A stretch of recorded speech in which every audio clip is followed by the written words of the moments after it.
जय हिंद प्यारे बच्चों, स्वागत है आपका पैरामाउंट एकेडमी फतेहपुर में। आज हम लोग टॉपिक शुरू करते हैं भूगोल, और वो भी भारत का भूगोल है। बिल्कुल बेसिक से चैप्टर है, शुरुआत ही हम लोग करने वाले हैं, बिल्कुल स्टार्ट से ही शुरू कर रहे हैं। इसलिए प्रॉपर ही वीडियोस हमारे जो पढ़ते हैं उनको देखते रहिएगा और पूरा वीडियो देखिएगा, 100% आपको भूगोल समझ में आएगी। रीज़न क्या है ना कि जब आप भूगोल को पढ़ते हो तो मैप द्वारा पढ़ते हो तो चीज़ें जल्दी समझ में आती हैं, और सिर्फ आप रटने बैठते हो तो चीज़ें आपको देर में समझ में आएंगी। तो आप लोग करना क्या है, मैप के थ्रू ही पढ़ना है और बहुत अच्छे समझना है। तो आप करिएगा, घर पे एक ब्लैंक मैप ले लीजिएगा और उसको फिल करिएगा, मैपिंग करिएगा, फिल करिएगा, जिससे आपको भूगोल, वो चाहे भारत का भूगोल हो चाहे विश्व का भूगोल हो, भूगोल एक ऐसा सब्जेक्ट होता है जिसको आप अगर मैप द्वारा फिल करते हो, ठीक है ना, तो चीज़ें जल्दी समझ में आती हैं। और जो चीज़ें समझ में जल्दी आती हैं, ज़्यादा अच्छे समझ में आ रही हैं, तो ज़्यादा दिन तक आपको दिमाग में बैठी रहेंगी। आप रटोगे ये चीज़ें आपकी स्किप हो जाएंगी दिमाग में। तो कोशिश करिएगा एक ब्लैंक मैप लो और उसको फिल करना शुरू करो। चलिए शुरू करते हैं भारत का भूगोल। और भारत के भूगोल में पहला चैप्टर है भारत की भौगोलिक स्थिति। भारत की भौगोलिक स्थिति, जो भूगोल है उसमें, मतलब हमारा जो पृथ्वी है उसमें उसकी स्थिति क्या है, उसकी पहले बात करते हैं। लोकेशन क्या है, तो देखिए पृथ्वी आप दिख रहा है और सभी को पता है पृथ्वी अपने 23.5 डिग्री अक्ष पे झुकी हुई है। पृथ्वी अपने अक्ष पे 23.5 डिग्री पे झुकी हुई है। इधर पे उत्तर मिलता है तो ये आपका नॉर्थ पोल कहलाएगा। नॉर्थ पोल उत्तरी ध्रुव, नॉर्थ पोल उत्तरी ध्रुव, और इधर आपका साउथ पोल है दक्षिणी ध्रुव। उधर आपका पूर्व है, ईस्ट है, इधर आपका वेस्ट है। ठीक है, अब सभी पता पृथ्वी पश्चिम से पूर्व की ओर चक्कर लगाती है। पृथ्वी पश्चिम से पूर्व की ओर चक्कर लगाती है। आगे बात करते हैं, बीच में एक रेखा दिख रही है, दिख रही है ना, इस रेखा को कहते हैं 0 डिग्री अक्षांश रेखा। क्या बोलते हैं? 0 डिग्री अक्षांश रेखा। अब दिमाग में सभी क्या आ रहा होगा कि ये अक्षांश क्या है। तो अक्षांश रेखाएं वे रेखाएं होती हैं जो पृथ्वी में ग्लोब में लेटी हुई रेखाएं, काल्पनिक लेटी हुई रेखाएं बनाई गई हैं। पृथ्वी में लेटी हुई काल्पनिक रेखाएं यहाँ पे सिर्फ एक दिख रही है, ऐसे करके कई रेखाएं राउंड करके बनी होती हैं, ये हमारी कहलाती हैं अक्षांश रेखाएं। बिल्कुल ध्यान से पढ़िएगा, अक्षांश रेखाएं क्या है। अक्षांश रेखाएं पृथ्वी पर लेटी हुई गोल रेखाएं, लेटी हुई काल्पनिक रेखाएं अक्षांश रेखाएं कहलाती हैं। इनकी संख्या कितनी होती है तो भैया याद रखिएगा, अक्षांश रेखाओं की संख्या 181 होती हैं। अब ये कैसे होंगी तो जरा इसको भी देखिएगा। 181 देखिएगा, ये आपकी 0 डिग्री, अभी वहाँ पे लिखा ना कि ये 0 डिग्री अक्षांश रेखा है। क्या है ये? 0 डिग्री अक्षांश रेखा है। ठीक है, ये 0 डिग्री अक्षांश रेखा, ये रहा 0 डिग्री, इधर नहीं दिख रहा कि ये लीजिए 0 डिग्री अक्षांश रेखा। इसका नाम तो दिया गया ना, तो इसका नाम है भूमध्य रेखा। भूमध्य रेखा। इसी का दूसरा नाम है विषुवत रेखा। इसी को विषुवत रेखा के नाम से जानते हैं। क्या कहते जानते हैं? विषुवत रेखा के नाम से जानते हैं। 0 डिग्री अक्षांश रेखा को भूमध्य रेखा या विषुवत रेखा कहा जाता है। 0 डिग्री अक्षांश रेखा को भूमध्य रेखा या विषुवत रेखा कहा जाता है। अब चूंकि देखिए नाम भूमध्य, भू के मध्य मीन्स पृथ्वी के मध्य जो रेखा है वो 0 डिग्री कहलाएगी। और चूंकि पृथ्वी गोल है, पृथ्वी के बीचों बीच है मध्य में, तो आधा भाग इधर आधा भाग इधर, और ये आपका नॉर्थ पोल है, तो ये जो आधा हिस्सा है ये कहलाएगा उत्तरी गोलार्ध, और ये जो हिस्सा है ये कहलाएगा दक्षिणी गोलार्ध। ऊपर का हिस्सा उत्तरी गोलार्ध और नीचे का आधा गोला दक्षिणी गोलार्ध। अब इसमें अक्षांश रेखाएं कैसे, एक को तो आपको ये दिख गई, इसका 90 अक्षांश रेखाएं इधर हैं, 90 अक्षांश रेखाएं इधर हैं। ये कैसे बनती हैं, क्यों बनती हैं, कहाँ से बनती है, सब लोग चर्चा अलग से हम लोग ग्लोब पढ़ेंगे वहाँ बताएंगे। फिलहाल को याद रखना है 80 उत्तरी अक्षांश में है, 90 उत्तरी अक्षांश में है और 90 दक्षिणी अक्षांश में है, और एक आपकी ये 0 डिग्री हो गई, तो कुल कितनी हो गई 90 180 प्लस 181, ये आपकी अक्षांश रेखाएं हो जाएंगी 181। इसी में 23.5 डिग्री निर्धारित की गई है एक रेखा, और ऐसे ही दक्षिण गोलार्ध में भी 23.5 डिग्री निर्धारित की गई है दक्षिणी अक्षांश रेखा। इसको बोलते हैं, ये कहलाती है कर्क रेखा। ये क्या कहलाएगी? कर्क रेखा। और ये कहलाएगी मकर रेखा। दक्षिण की ओर 23.5 डिग्री बनने वाली अक्षांश रेखा को हम लोग मकर रेखा और 23.5 डिग्री अक्षांश रेखा को हम लोग उत्तर के गोलार्ध बनने वाली कर्क रेखा। ये हो गया हमारा कर्क रेखा, अक्षांश रेखा। अब इसके बाद बात करते हैं खड़ी रेखाएं हो जाएंगी। खड़ी रेखाएं होंगी, ये कहलाती हैं आपकी देशांतर रेखा। खड़ी रेखा क्या कहलाएंगी? देशांतर रेखाएं कहलाएंगी। और देशांतर रेखाओं की जो काउंटिंग होती है, संख्या होती है, देशांतर रेखाओं की जो संख्या होती है वो 360 होती है। इसको अभी डेटा याद रखिएगा, बहुत इंपॉर्टेंट है चीज़ें। हम इसमें पूरे डिटेल्स डिस्कस करेंगे। अभी हमारा एक चैप्टर आएगा भूगोल की, जब चर्चा करेंगे वहाँ पे हम पूरा डिटेल्स चर्चा करेंगे। फिलहाल भी हमको भारत भूगोल पढ़ना, तो थोड़ी थोड़ी जानकारी लेते रहिएगा। अब देखिए भारत की स्थिति क्या है। भारत की स्थिति ये यहाँ बनी हुई है। ये है इसका भारत का, थोड़ा छोटा बना रहा है सिर्फ समझाने के लिए। ये रही भारत की स्थिति, ये रही। इधर भारत का स्थिति पड़ रहा है, मतलब ये आपका 0 डिग्री के उत्तर साइड उत्तरी गोलार्ध। तो भारत की स्थिति क्या होगी? आपके उत्तरी गोलार्ध। क्या है? उत्तरी गोलार्ध। क्लियर है? अब ये बात याद रखिएगा, उत्तरी गोलार्ध उत्तर की ओर है। और चूंकि ये जितनी भी यहाँ भी 90 अक्षांश रेखाएं बनेंगी, ये सभी क्या कहलाएंगी? उत्तरी अक्षांश रेखाएं। उत्तरी गोलार्ध में है तो ये उत्तरी अक्षांश रेखा कहलाएंगी। विस्तार चूंकि डिस्कस क्यों कर रहे हैं? क्योंकि जो हम लोग को विस्तार याद रखना, अक्सर हम कन्फ्यूजन होता है कि अक्षांशी विस्तार बताओ भारत का, देशांतरी विस्तार बताओ भारत का, भारत में मानक समय रेखा किसको बोला गया है। इनमें कन्फ्यूजन क्या होता है कि जहाँ हमको देशांतर बोलना, देशांतर में हमको बोलना चाहिए पूरा, वहाँ पर कभी पश्चिम बोलते हैं, कभी उत्तर बोलते हैं, कभी दक्षिण बोलते हैं। ऐसे अक्षांश में भी आता है तो हमें कभी दक्षिण लगता है, कभी पूरब लगता है, कभी पश्चिम लगता है। तो चीज़ें जब रटते हो तो चीज़ें समझ में नहीं आती। चीज़ें आप देखोगे समझोगे तो 100% समझ में आएगी। आप समझना क्या है यहाँ पे? समझना चीज़ ये है कि जब 0 डिग्री बता रहे हैं इसको भूमध्य रेखा, विषुवत रेखा। 0 डिग्री बीचों बीच है इसलिए भूमध्य रेखा बोल रहे हैं, मध्य में तो भूमध्य रेखा है। आधा भाग है तो उत्तरी गोलार्ध, नीचे का आधा भाग है दक्षिण गोलार्ध। ऊपर उत्तर है, नीचे दक्षिण है, तो ऊपर का उत्तरी गोलार्ध और नीचे का दक्षिण गोलार्ध।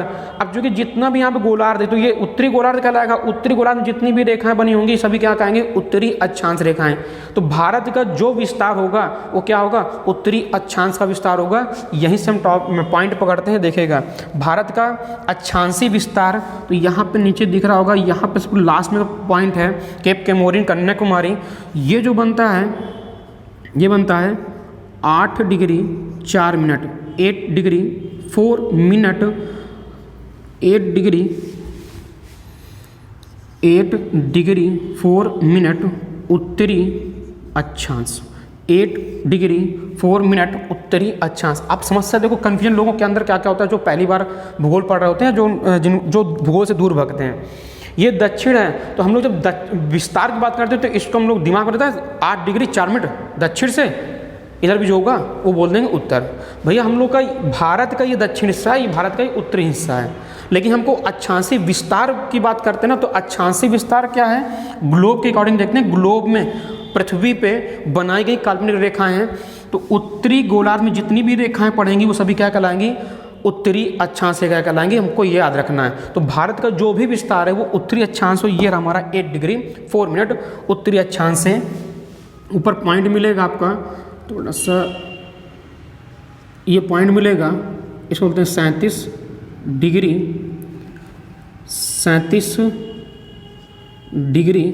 6 मिनट उत्तरी अक्षांश का। क्लियर हो गया? विस्तार की बात करते हो तो 8 डिग्री 4 मिनट उत्तर अक्षांश से 37 डिग्री 6 मिनट उत्तरी अक्षांश का। अब कहीं कहीं भी बुक में क्या लिखा होता है कि यहाँ पे आपका अंडमान निकोबार द्वीप समूह भारत का हिस्सा है, तो वो यहाँ लगभग यहाँ पड़ता है अंडमान निकोबार। ठीक है, यहाँ पे अंडमान निकोबार पड़ता है। ठीक है, नीचे अंडमान निकोबार पड़ेगा और इसका ये ग्रेट निकोबार हिस्सा है। जब हम लोग द्वीप पढ़ेंगे ना तो उस पर हम डिटेल्स बात करेंगे, तो बिल्कुल बने रहिएगा, प्रत्येक वीडियो को अच्छे से देखिएगा। अभी हम लोग द्वीप की बात करेंगे ना तो वहाँ पर अच्छे से डिटेल्स बात करते हैं। फिलहाल अभी हम देखते हैं अंडमान निकोबार द्वीप समूह का एक द्वीप है ग्रेट निकोबार, और ग्रेट निकोबार में ये हमारा पड़ता है 6 डिग्री 4 मिनट उत्तरी अक्षांश से। ठीक है, इसका नाम भी दिया गया, चर्चा करेंगे। कहीं कहीं लिख के आता है ये और कहीं लिख के आता है ये। अब कुछ लोग कन्फ्यूजन में, सर दोनों लिख के आ गया तो जब दोनों लिख के आएगा ना तो वहाँ पे क्वेश्चन 100% ये लिखा होगा कि भारत के मुख्य भूमि का विस्तार। भारत की मुख्य भूमि का विस्तार जब बात करेगा तो ये लिखोगे।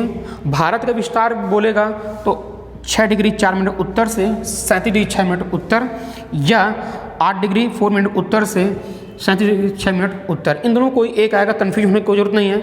जब लिखा हो पर्टिकुलर भारत की मुख्य भूमि का विस्तार तो आप क्या लगाओगे, 8 डिग्री 4 मिनट उत्तरी।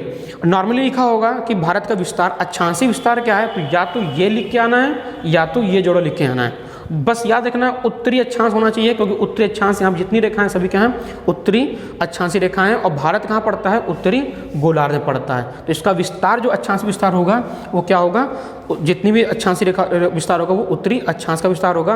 8 डिग्री 4 मिनट उत्तरी अक्षांश से 37.6 मिनट उत्तरी अक्षांश तक। इतनी बात क्लियर हो गई। अब आते हैं देशांतरी विस्तार बात करते हैं। तो लेटिव रेखा को अक्षांश रेखा बोलते हैं। ऐसे ही पृथ्वी में काल्पनिक खड़ी रेखा बनाई गई जिनको बोलते हैं देशांतर रेखाएं। क्या बोलते हैं, देशांतर रेखाएं। ये खड़ी रेखा बनाई थी देशांतर रेखा, 0 डिग्री देशांतर रेखा। अब 0 डिग्री ये देशांतर रेखा है। जब आप ग्लोब देते हो कहीं पर, आप ग्लोब देखना तो ग्लोब का जो 0 डिग्री है उसको सामने रखोगे और सामने का राइट साइड का जो होगा वो पूर्वी भाग कहलाएगा और लेफ्ट साइड का जो होगा वो पश्चिमी भाग कहलाएगा। ये आपका 0 डिग्री, आप फेस सामने रखते हो 0 डिग्री आएगा। 0 डिग्री देशांतर रेखा, 0 डिग्री देशांतर रेखा। और इसको क्या नाम दिया गया है, तो भैया इसको नाम क्या दिया गया है, ये विश्व की मानक समय रेखा है। विश्व की मानक समय रेखा, विश्व की मानक समय रेखा। यहीं से विश्व में समय का निर्धारण किया जाता है। विश्व की मानक समय रेखा निर्धारित की गई है। कैसे यूज करना है, मैं अगले वीडियो में मैंने बोला ना कि जब हम लोग ग्लोब के बारे में चर्चा करेंगे तो वहाँ पर हम लोग अच्छे से चर्चा कर लेंगे। अब इधर आपका पूर्व है तो ये आपका पूर्वी गोलार्ध कहलाएगा। तो भारत की स्थिति कहीं कहीं ये लिख के आ जाएगा कि पूर्वी गोलार्ध में है, तो ये भी आपका क्या होगा, सही होगा। तो या तो ये होगा या तो ये बोल सकते हो, ये अक्षांश के अकॉर्डिंग होगा, ये देशांतर के अकॉर्डिंग होगा। और नॉर्मली लिखा होगा तो भारत की स्थिति उत्तर पूर्व, भारत की स्थिति पृथ्वी में क्या है, उत्तर पूर्व। ठीक है, तो ये उत्तर, ये आपका उत्तर या पूर्व, तो बस का तो उत्तर पूर्व में या तो ये दिखेगा या तो ये दिखेगा या तो ये दिखने वाला है। चलिए देशांतर की बात करते हैं। तो 0 डिग्री देशांतर, आगे बढ़ोगे तो 1 डिग्री आएगा, 2 डिग्री आएगा, 3 डिग्री करते करते आओगे तो यहाँ पे जो एक रेखा गुजरती है, ये जो आपका रेखा है ये आपका है 68 डिग्री 7 मिनट पूर्व या पूर्वी पूर्वी देशांतर, पूर्वी देशांतर से लेके इधर कॉर्नर पे लास्ट में है 97 डिग्री 25 मिनट पूर्वी देशांतर। क्लियर है? चलिए ये आपका विस्तार हो गया। फिर से रिपीट कर रहा हूँ, ये देशांतर कौन सा, पूर्वी। पूर्वी क्यों, क्योंकि 0 डिग्री के पूर्व की ओर भारत बसा हुआ, तो जो भी देशांतर होगा वो पूर्वी देशांतर होगा। दिमाग से अपने को निकाल देना कि पश्चिम देशांतर कभी मत लिखना। क्यों, क्योंकि हम लोग भारत का ये पश्चिम हिस्सा है, ना कि पृथ्वी का है। और जो देशांतर रेखा बनाई जा रही है पृथ्वी पे बनाई जा रही है काल्पनिक रेखा, तो पृथ्वी के अकॉर्डिंग देखेंगे तो पृथ्वी के अकॉर्डिंग भारत की स्थिति क्या है, पूर्वी गोलार्ध पे। अच्छा, पूर्वी गोलार्ध पे है तो इसका विस्तार जो होगा, देशांतरी विस्तार, वो क्या होगा, पूर्वी देशांतर होगा। तो ये हमारा विस्तार हो गया। 1 2 3 4 5 पॉइंट आपको याद रखने हैं। कुछ चीज़ें यहाँ पे याद रखनी है, इनको हम लोग डिटेल से चर्चा करेंगे जब हम लोग पृथ्वी ग्लोब के बारे में अच्छे से पढ़ेंगे। अच्छा, अब अक्षांश की बात करते हैं तो ऊपर चढ़ते जाते हो तो एक रेखा आती है, देखो कर्क रेखा आपको दिख रही है फिगर पे। अब कर्क रेखा भारत के बीचों बीच होके जा रही है, तो प्रश्न बनता है कि भारत से कौन सी रेखा गुजरती है, तो भारत से कर्क रेखा गुजरती है। और ये कितने डिग्री पे है, तो 23.5 डिग्री, 23.5 डिग्री उत्तरी अक्षांश को हम लोग क्या बोलते हैं, कर्क रेखा। ये भारत के मध्य से गुजरती है। अब इसे क्वेश्चन बनता है कि कितने राज्यों से गुजरती है, तो ये गुजरती है 8 राज्यों से। अब राज्य की बात करना तो थोड़ा राज्य की बात कर लेते हैं। राज्य कैसे हमको याद करने को, बहुत इंपॉर्टेंट चीज़ है, आपको राज्य आपको याद रखना है, स्टेट आपको, लोकेशन आपको याद रखनी है, क्योंकि पूरा ज्योग्राफी, इंडियन ज्योग्राफी, इंडियन भूगोल, भारत के भूगोल पूरा आपका राज्य वार ही आपको याद रखना है।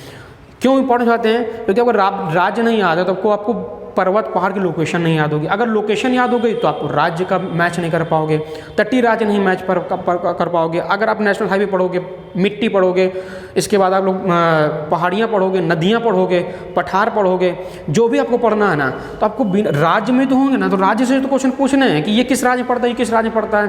अब आपसे पूछ लिया जाए कि दर्रा किस राज्य में, आपको दिमाग में दर्रा किस राज्य में लगा दिए, मध्य प्रदेश उत्तर प्रदेश या राजस्थान या गुजरात। तो दर्रे कहाँ पाए जाते हैं? दर्रे पाए जाते हैं पहाड़ी इलाके में, जहाँ पहाड़ है वहाँ दर्रे पाए जाएंगे। अब पहाड़ वाले राज्य कौन से होंगे? तो ये आपका पहाड़ है, इधर पहाड़ है, इधर छोटे छोटे पहाड़ हैं, तो दर्रे कहाँ पाए जाएंगे? पहाड़ी इलाके में पाए जाएंगे। तो अब चीज़ें तो आपको याद रखनी है ना, तो राज्य आप याद रखो, लोकेशन तो आपको पर्वत पहाड़ सब याद होने लगेंगे। तो राज्य की बात करते हैं, राज्य शुरू करते हैं ऊपर से। इधर पे क्या है? लद्दाख है, शॉर्ट में लिखना लद्दाख, जम्मू एंड कश्मीर, ये आपका हिमाचल। अभी इधर ही आ जाइए, उधर मत जाइएगा, किनारे किनारे पकड़ते हैं, बाउंड्रीज चलते हैं। हिमाचल, पंजाब, राजस्थान, गुजरात, महाराष्ट्र, गोवा, कर्नाटक, केटी कर्नाटक, केएल केरल, केरल के बगल में मिलेगा तमिलनाडु, TN तमिलनाडु। इसके ऊपर आओगे तो आंध्र प्रदेश, इसके ऊपर आओगे तो उड़ीसा, इसके ऊपर आओगे तो मिलेगा वेस्ट बंगाल। अब इधर पे बाउंड्री इधर मत जाओ, अभी बाद में देखते हैं उसको, भी सीधा पहुंच जाओ ऊपर, तो ये मिलेगा आपको कौन सा? Sikkim, SK Sikkim, SK Sikkim. अभी उधर छोड़ दो, इधर बाउंड्री पकड़ रहा हो, ये बाउंड्री पकड़े इधर आ जाओगे तो ये बाउंड्री पकड़े हुए मिलेगा आपको बिहार, ये बाउंड्री पकड़े आओगे तो यूपी, और इधर पहुंच जाओगे तो UK। ये दो किनारे किनारे हो गए, ठीक है। याद रखना है, जब आप सीक्वेंस याद रखते हो तो आपको ज़्यादा जल्दी याद होंगे और काफ़ी समय, लंबे समय तक याद रहेंगी। लद्दाख, जम्मू कश्मीर, हिमाचल प्रदेश, पंजाब, राजस्थान, गुजरात, महाराष्ट्र, गोवा, कर्नाटक, केरल, तमिलनाडु, आंध्र प्रदेश, उड़ीसा, वेस्ट बंगाल, सिक्किम, बिहार, उत्तर प्रदेश, उत्तराखंड। अब बीच के राज्य की बात करें तो अभी ऊपर शुरू किया, तब नीचे शुरू कर लेते हैं। आंध्र प्रदेश के जस्ट बगल में आपका तेलंगाना है, तेलंगाना के ऊपर इधर पे आप देखोगे मैप में तो मिलेगा छत्तीसगढ़, और यहाँ मिलेगा झारखंड। इधर आओगे तो मध्य प्रदेश, और यहाँ पर मिलेगा हरियाणा, और ये आपके भारत की राजधानी कौन सी? न्यू दिल्ली। ये आपको याद होगा, ठीक है। आगे आते हैं, इधर पे 7 सिस्टर हैं, 7 सिस्टर में आपका मेघालय, फिर नीचे शुरू करते हैं। मेघालय के बाद इधर पे आएगा तो त्रिपुरा आएगा, क्या आएगा? TR त्रिपुरा। ये आएगा मिजोरम, इधर पे आएगा मणिपुर, MN मणिपुर, ये आपका नागालैंड, ये आपका अरुणाचल प्रदेश, और ये आपका असम। ये होगा 7 सिस्टर। पूछा जाता है कि 7 सिस्टर में कौन सा राज्य है, तो 7 सिस्टर में मेघालय, त्रिपुरा, मिजोरम, मणिपुर, नागालैंड, अरुणाचल प्रदेश। फिर इसके बाद यहाँ पे एक राज्य कह रहे हैं मिलेगा आपको, द्वीप समूह है जो केंद्र शासित प्रदेश है। केंद्र शासित प्रदेश आपका लक्षद्वीप है, और यहीं आपका सीरीज बना हुआ है अंडमान निकोबार द्वीप समूह, अंडमान निकोबार, AND। पढ़ाएंगे बाद में, तो बस आपको थोड़े लोकेशन आपको देखनी है, अंडमान निकोबार द्वीप समूह। और अगर केंद्र शासित प्रदेश की बात करोगे तो ये आपका केंद्र शासित प्रदेश है, ठीक है, ये आपका केंद्र शासित प्रदेश है, ये आपका केंद्र शासित प्रदेश है, यहाँ पे चंडीगढ़ केंद्र शासित प्रदेश है, ठीक है। पुडुचेरी, लक्षद्वीप और अंडमान निकोबार, दमन द्वीप यहाँ पे मिलेंगे आपको, दमन द्वीप यहाँ पे मिलेंगे। क्योंकि हम लोग चर्चा कर रहे थे कर्क रेखा कहाँ से गुजरती है, तो कर्क रेखा भारत के 8 राज्यों से गुजरती है। कहाँ से गुजरती है? 8 राज्यों से। देखिएगा कौन से राज्य हैं। कर्क रेखा भारत के 8 राज्यों से गुजरेगी, तो ये गुजार देते हैं, ये गई कर्क रेखा, ये कर्क रेखा जा रही। अब राज्य काउंट करते हैं, तो राज्य कौन कौन से?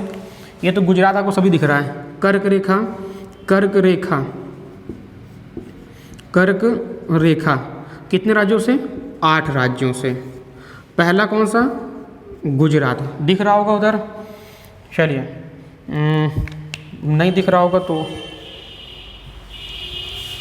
और इसको इरेज कर देते हैं, मैं इधर लिख देता हूँ, बहुत ज़्यादा कटने के चांस ना हो। बाकी मैं नहीं देख रहा हूँ, कोई दिक्कत नहीं, मैप दिखना चाहिए।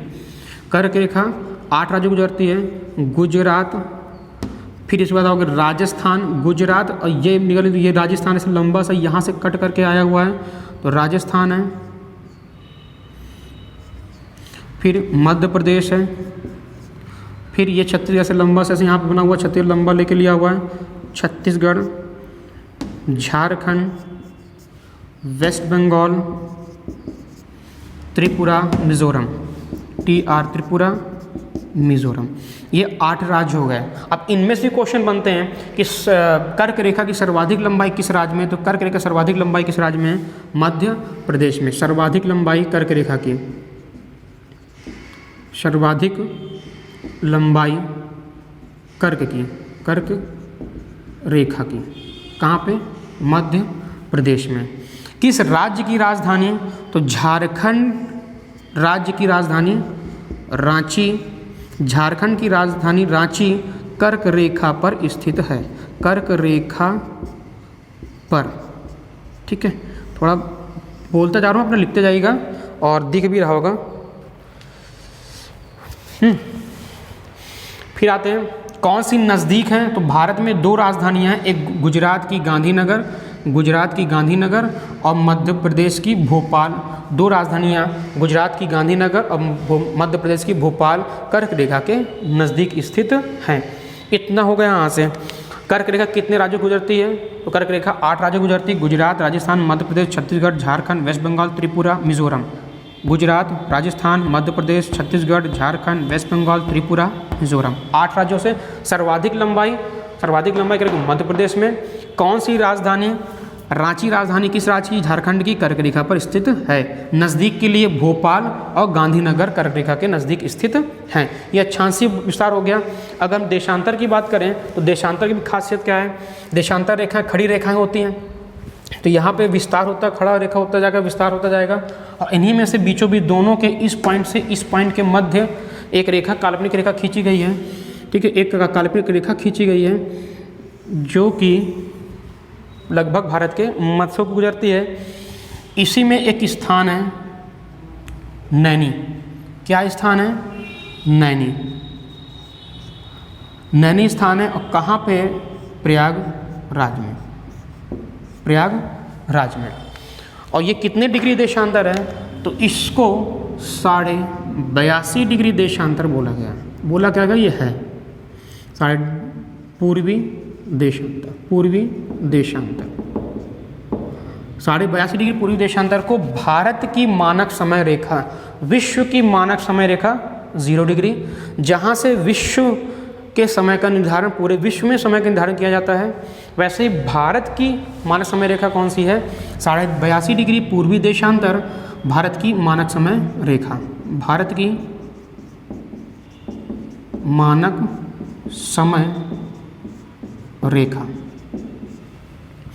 ये कितने राज्यों से गुजरती है? तो ये 5 राज्यों से गुजरती है। 5 राज्य कौन कौन से हैं? यूपी है, एमपी है, छत्तीसगढ़ है, उड़ीसा है और आंध्र प्रदेश है। ये 5 राज्यों से गुजरती है। इसमें पूछा नहीं जाता है कौन लंबा कौन छोटा, इससे मतलब नहीं है।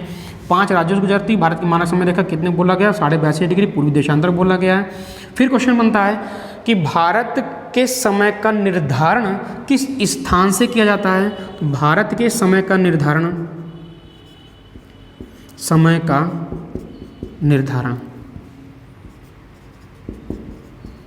कहाँ से किया जाता है? नैनी से किया जाता है। भारत में समय का निर्धारण कहाँ से किया जाता है? नैनी से किया जाता है। आप कहीं भी जाओ, किसी भी कोने पर रहो, क्या होता था कि इसका ऐसा क्यों रखा गया है, समय यहीं पे क्यों लिया गया है और कहीं क्यों नहीं ले लिया गया? देखिए, ये हम लोग चर्चा बाद में करेंगे। जब पृथ्वी चक्कर लगा रही होती है तो यहाँ दिन जल्दी होता है और यहाँ पे दिन देर से होता है, और जब सूरज डूबता है तो यहाँ बहुत जल्दी डूब जाता है और यहाँ देर से डूबता है। ये जो अलग पॉइंट है, यहाँ से यहाँ तक में जो समय लगता है सूरज की किरणों का, वो लगभग 2 घंटे का अंतर है। कैसे है, क्यों है, ये हम लोग भी अगले वीडियो में चर्चा कर लेंगे। पूरा वीडियो देखिएगा, ये बहुत लंबा बन जाएगा। ठीक है, तो थोड़ा पढ़ते हैं, अच्छे से पढ़ते हैं, समझ में चीज़ें आएंगी तो मज़ा आएगी पढ़ने में आगे। ठीक है, तो भारत में समय का निर्धारण कौन करती है? 82.5 डिग्री पूर्वी देशांतर। कितने राज्यों से जाता है? तो यूपी, एमपी, छत्तीसगढ़, उड़ीसा, मध्य प्रदेश, 5 राज्यों से जाती है। भारत के समय का निर्धारण किस जगह से किया जाता है? तो भारत के समय का निर्धारण यूपी के प्रयागराज में स्थित नैनी से किया जाता है। ठीक है, इतनी चीज़ें आपको यहाँ पे याद रखनी है। ये होती भारत की लोकेशन। अब भारत की लोकेशन की बात करते हो तो इधर भारत का जो नक्शा दिख रहा है ना, तो ये यहाँ से पूरा इस जगह से इस जगह तक ये जो हिस्सा है, ये पूरा स्थलीय भाग है। क्या है, यहाँ से गुजरात से लेके चलते जाते हो और यहाँ आपको मिजोरम तक आते हो तो ये आपका पूरा क्या है, स्थलीय हिस्सा। इसके बाद इधर और इधर आपका क्या है, सागर है। इधर आपको पड़ता है अरब सागर, अरबियन सी, अरब सागर, और इधर पड़ता है बे ऑफ बंगाल, बंगाल की खाड़ी, बंगाल की खाड़ी। इस पे भी चर्चा हम लोग अच्छे से करेंगे नेक्स्ट वीडियो में। फिलहाल मेरे को भारत की लोकेशन देखनी थी, हमने भारत की लोकेशन देख ली। और नीचे आपको दिख नहीं रहा होगा बट नीचे जो है वो महासागर है, हिंद महासागर। क्या है, हिंद महासागर, हिंद महासागर। नहीं दिखेगा कोई दिक्कत नहीं, मैं बोल रहा हूँ। भारत के जब नक्शा बैठते हो तो दाहिने तरफ आपका बंगाल खाड़ी है, बाएं तरफ अरब सागर है और नीचे की ओर हिंद महासागर है। और इनका भी इंपॉर्टेंट ऐसा नहीं कि चलो आपने याद कर लिया, नहीं याद है तो इससे कौन सा क्वेश्चन बनता है, बहुत क्वेश्चन बनते हैं। इधर में जब आगे पढ़ेंगे ना तो बंगाल की खाड़ी में जो नदियाँ गिर रही होंगी डेल्टा का निर्माण कर रही होंगी, और जो अरब सागर में गिर रही होंगी वो एस्चुरी का निर्माण, ज्वार नदमुख एस्चुरी का निर्माण कर रही होंगी। अब डेल्टा और एस्चुरी में क्या डिफरेंस है, ये कैसे बनते हैं, इसकी भी चर्चा हम लोग करेंगे नेक्स्ट में। आगे जैसे जैसे आएंगे परत दर परत, जैसे चैप्टर बढ़ता रहेगा, बहुत मजा आने वाला है।